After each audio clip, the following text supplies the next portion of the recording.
umugabo mu marembo barambwira ngo nzane na madamu wanjye mati ngo duhurire gogose twite dukomeza nageze mu rugo twebwe dukorera Imana habazapfeje ntabyo kugera mu rugo twita dutarasa tugerayo twivugira no mu gihe byaducanze yakomeje kunyita sheri nanjye nkamwita sheri nanze kugenda n'indege kandi sindanayikoraho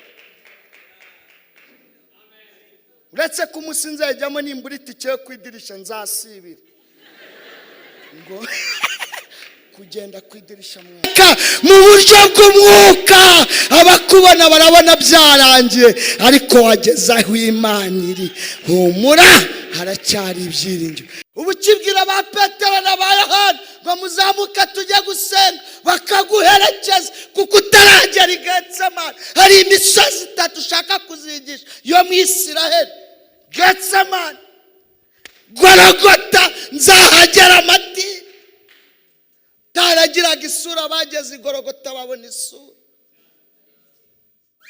IREMBO RYERA TV IREMBO RYERA TV mbere ariko hano ni mu rugo nza nisanga nitwa nshuti THEOGENE ndi umugabo mfite madamu n'abana 4 abakobwa 2 n'abahungu 2 kandi n'abana beza basanasa abana banjye turasa izina ry'Uwiteka rihabwe icyubahiro Imana ishimwe mfite intashyo zo muri Kongo muzakira nako nagashye igihe kimwe najyaga nibaza ko nzatanga intashyo najya mbona umuntu ahagarara nk'ahangaha imbere y'itorero ari gutanga intashyo avuga ati ubu nanjye hari ahantu nzajya bakampa intashyo ngatanga intashyo none mwakira intashyo zo muri Kongo mwe ntago mwabyumva kuko mugenda amahanga ariko ubwo nibwo bwa mbere nari ntarasije nikojeje hako cyo bita gute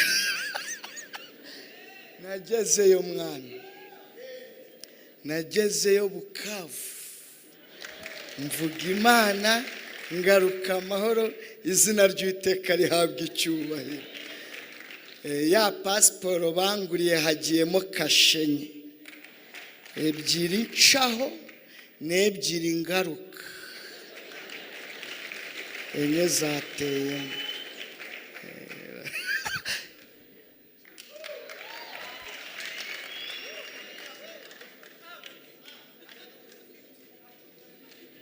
tugiye gusenga Gatore namuhamagaye ndiyo ni ishumi yanjye byadanje nagatereka mubwire ko nagezeyo ariko Mana ndagushima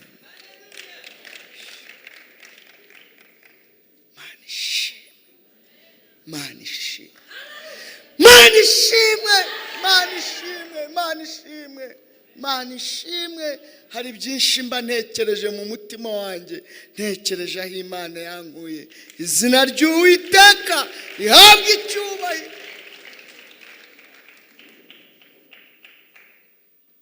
soma ijambo ry'Imana dusanze mu gitabo cya Esiteri Mana yambwiye ko iryo jambo dusengeramo turasomye ngo ijoro rimwe umwami abura ibitotsi kandi hari icyatumye abura ibitotsi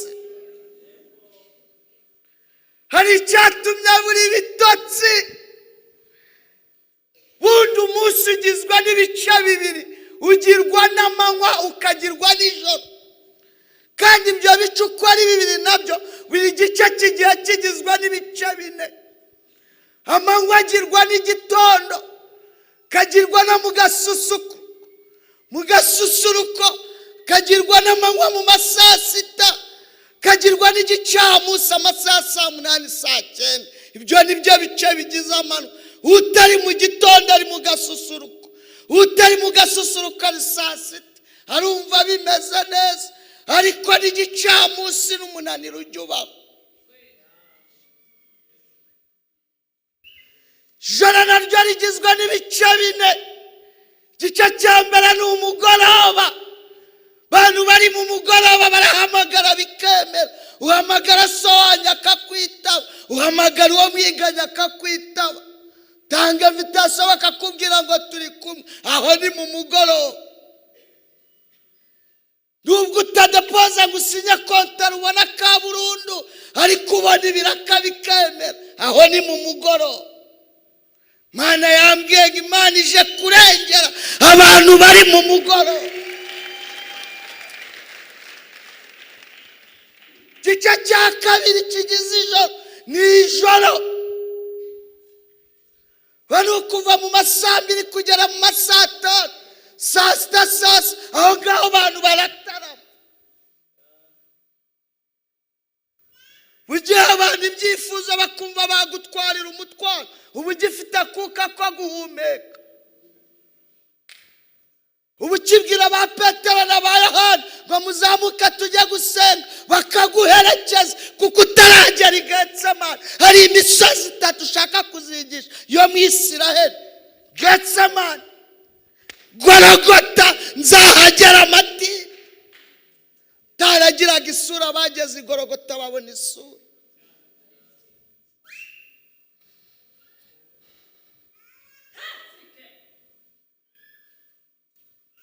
Bijoro nubwo babigikomeye, ariko muri groupe barakwakira z'amasengesho. Bundi hari igihe ugeramo na groupe ukayibura, kajya bapanga gahunda ntibakwibuke. Uri mu ijoro nyine. Namwe muri mu ijoro Imana irabazi. Ngeze aho Imana yambwiye mu gicuku.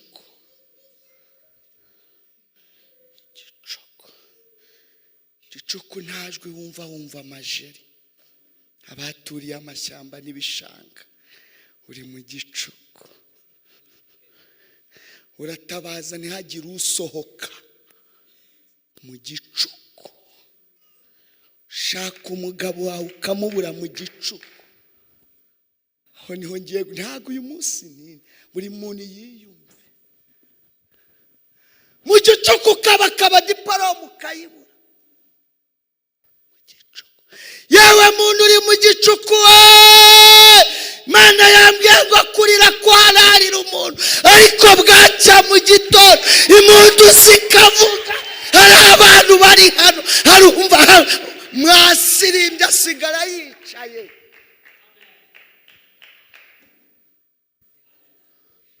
Mu gicuku bafata imyanzuro mibi. Navuze se kumushumba atangiye asengera ibyifuzo. Niki Imana niki? Mana irambwira ngo musengera abantu bari mu gicuku.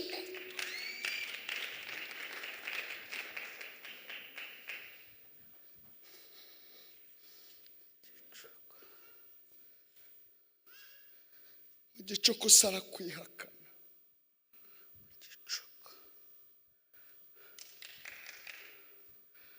Ariko Imana ishimwe ko mu gicuku uri kumwe n'Imana. Imana ishimwe, rakasubiramo aho abantu batari mu gicuku, aho imiryango itari mu gicuku, aho amafaranga atagira icyo akora mu gicuku. Imana muba muri kumwe, izina ry'Uwiteka rihabwe icyubahiro. Ngo Abisiraheli bageze ku nyanja, bahageze ari ku mugoroba, kandi Imana irabyemera. Hari ibintu bigeze kuri 3 bituma Imana yemera ko umuntu yinjira mu gicuku. Utagira nyirakwanza. Ijambo rya mbere ibigira ngo ikuremere ubuhamya bwo mu mutima bw'igitsika mutima. Bundi hari ubuhamya bw'amagambo, ariko hari n'ubwo ubura kuvuga.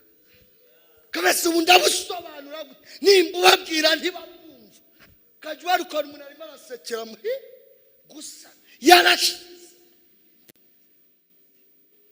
Ubuhamya bw'igitsika mutima. Mana ntabwo ikwanga, irimo irakuremera ubuhamya bw'igitsika. Mvuye i Bukavu naje naniwe kuko mitamitira poso minyoni njya gutanga ikiganiro ngo umudamu mu mahema ngo umugabo mu marembo. Barambwira ngo nzane na madamu wanjye. Mati ngo duhurire gogose tuhite dukomeza. Nageze mu rugo. Twebwe dukorera Imana nk'abazapfeje. Ntabyo kugera mu rugo. Tuhita dutarasa tugerayo. Twivugira no mu gihe byaducanze yakomeje kunyita sheri nanjye nkamwita sheri.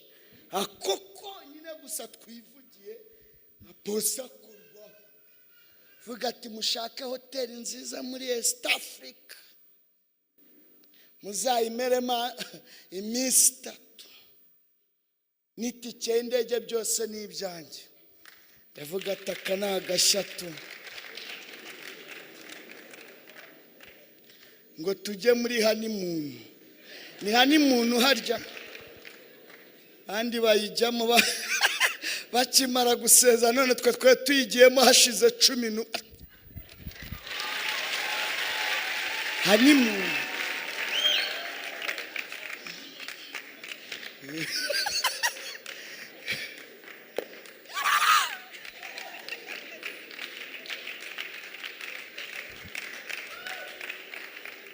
Barimo batwakira rero njya mu mibare. Abantu twe twakubiswe dukorera mu mibare. Mitanja mu mibare. Sinjye wabonye anyemereye ko mu mwanya ngo tuvugana ati wanyihereye iminota 3 abashumba abandi bagiye kuganiriza na madamu. Amati nta kibazo pastor. Baciyeho ndamubwira ati rero ariko hari icyari kibinteye njya muri Kongo amashuri yari amaze icyumweru atangiye. Ahantu nimukiye ababyeyi bakajya baza kunyakamenera ivare z'abana bazi ko ndi umuherwe rero kandi ndi umuherwe muri Kristo. None nubaza kuntu nzurira indege hagenda ngo nye na madamu tukamara iminsi 3 muri hoteli turya tunywa nkareba ayo mafaranga yose n'abaturanyi banjye badafite minerivare nkumva ntibyavamo. Ariko numva nayo ni mwaka amafaranga ngiye kurihira abaturanyi arambona nk'umuntu ufite ikibazo. Ega ibintu byose tumenye ubwenge mwana. Ndamubwira ati rero mushumba urabona njya amarembo ntarajyaho mu rugo kuri yanze Imana yampaye. Ayo mafaranga njya kurya wayampaye nkigurira ibyuma nkubaka porutayi kuri cyakiza Imana yampaye ko kiri hanze. Arangije arambwira ngo mu bakozi b'Imana bose reka ngarukira aho ngaho ibyo ni ibyanjye. Arabyemera arangije arayama. Nafatiyeho mu gitondo cy'uwo munsi kuwa 2 mbatondesha umurongo. Madamu ajya kugura amakayi agura n'ibikapu agura n'inkweto. Nanjye nzindukira kuri sako ndabishyurira. Abambonaga ababyeyi bandi inyuma imiryango 5 n'abana 8 njya ko harimo n'abarimo amadeni yo mu wa 6 primaire hari n'abagiye sogonderi. Nundi nawe ndamujyana ejo mu gitondo kwiga Nyabihu. Uwo mwana yanteye agahinda ujye ubana na mukaso neza. Ubwo ndavuga abo ababuze ba mama babo. Uwo mwana yabanaga na mukasa amubera umwana mwiza. Igihe mukasa atibika mbese urumva n'umugabo we ni danje agatibikana n'uwagatibikana n'uwo atabyaye. Yigaga mu wa 3 secondaire. Muri vacances avuga ati waje ukajya kuba witsimbye kwa pasteur. Aje natwe ari neno ndebye mu kondisiyo yigamo ndebye n'ibibazo afite ndebye n'amanota yagize mpita mubaza ngo urumva wakwiga iki? Ahita mbwira ngo ndashaka kuba umuganga. Mpita numva kazajya mvura ashaje. Siko bimeze se? Ayo nizerera abandi bagomba kuyiga. Ubagiye kwiga Nyabihu mu ishuri ryiza. Mu gitondo ndamugezayo yatinze kugenda namwe murumva nyine umuntu ugiye mu wa 4. ariko icyo nshaka kuvuga mwanyemereye nkakivuga koko. Uwo munsi kuwa mbere nanga itike y'indege, umugabo wari wavuye muri Canada ari mu Bwongereza, numva arampamagaye arambwiye ngo pastor nje mu Rwanda, ariko mbere yo kugira ahandi nje Imana integetse ko nzi wawe, kandi icyo nzakora sinkizi, gusa nzamenya icyo nzakora. Imana yambwiye ngo mpageze. Araza ndamwakira, ageze mu rugo tumuhaye ka kabebe kitwa Shana, akigaterura ngo nibwo yumvishe icyo Imana yamwohereje gukora iwanjye, ngo Imana ihita imutegeka ngo amurihire paka arangije masters.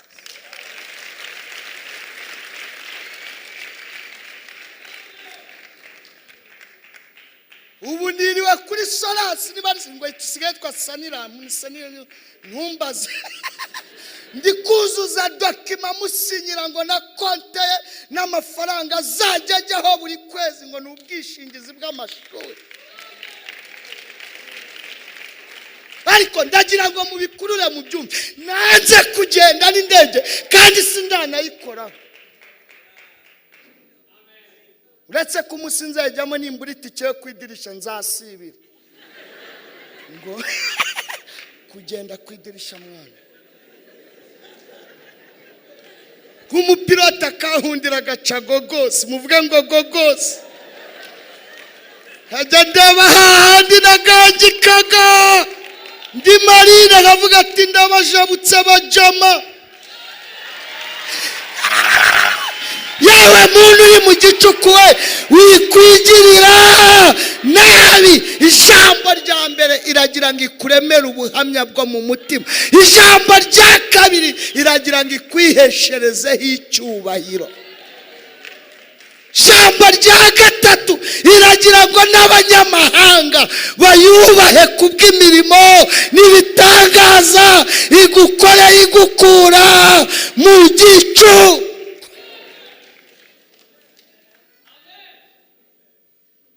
Ntabwo njyana avuga imirongo yo muri ntabwo matinda. Ibimenyetso by'uko Imana igukunda igufite mu mugambi wayo. Ikimenyetso cya mbere, Imana ikurindira mu gicuku. Bandi bakigezemo bakigwamo, ariko uracyahumeka. Ariko haleluya, uracyahumeka. Umuntu agira igicuku cye, ntabwo mbariza ukwegere ngo kikumereye gute mwana.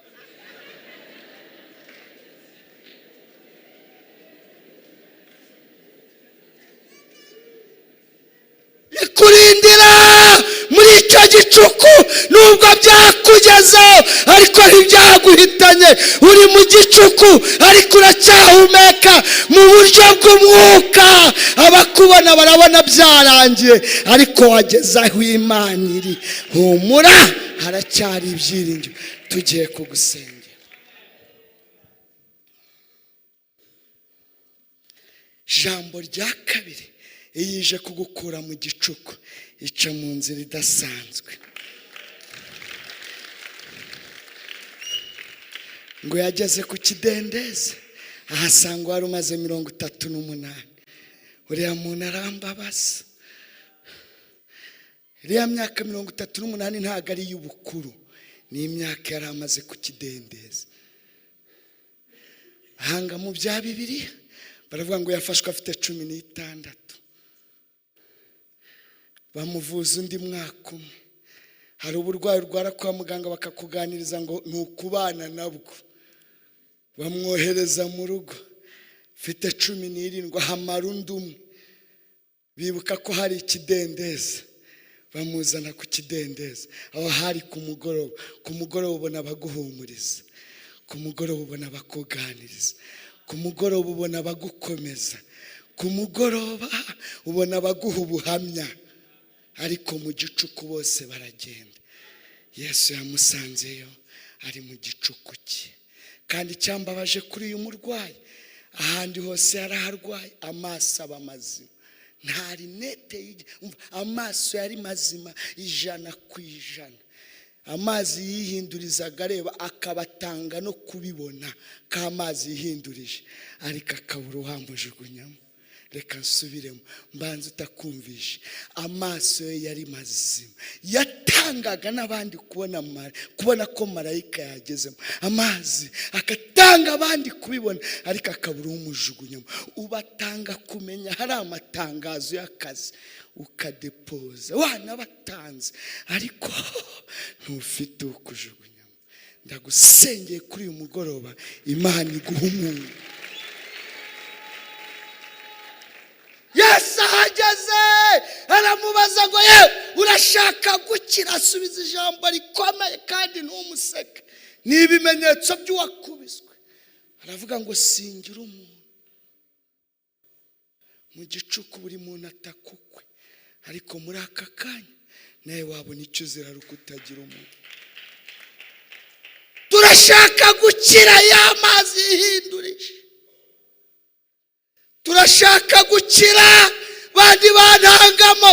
Nubwo mbibona neza ko yihindurije mbere y'abandi, marayika yamaze kuyageramo, ariko abandi bantangamo banabibonye mbere, ariko abandi bantangamo ntacyo mba nakoze, ariko abandi bantangamo.